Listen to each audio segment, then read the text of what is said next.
د ودونو شپې ورځې دي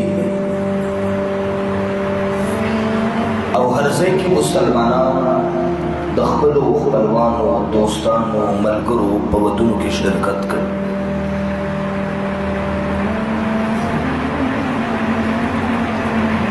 نو ستا د پوهې دپاره مثال ده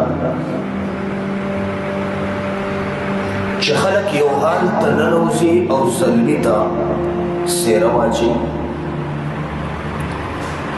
بیا کرسۍ لګېدلې دي په هغې باندې کښېني او د روټۍ انتظار کوي. خلک جمع شي،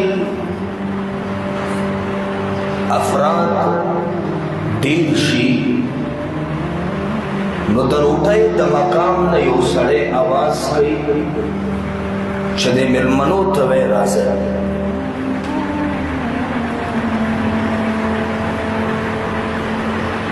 आवाज लगोंके आवाजों की तमाम अफराद तेज़ी सरा और चंद कदम सरा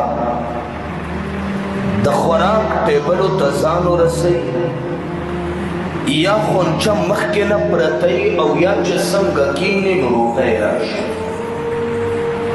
نو بیا دا خلق روټۍ ته انتظار نه کوي بلکې چې څنګه راغله نو فورا د هر طرف نه کاسې ته لاس وړاندې کېږي او هغه خوراک شروع شي او کېږي.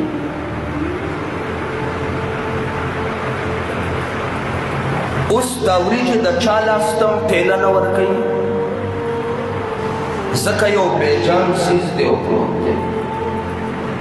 هغې کې چرګ دی، غوښه ده،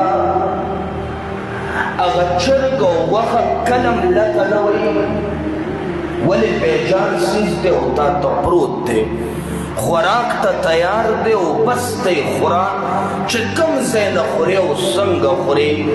همدقه مثال سردار د کل کائنات امام او رهبر محمد رسول الله صلی الله علیه وسلم ذکر کړی دی.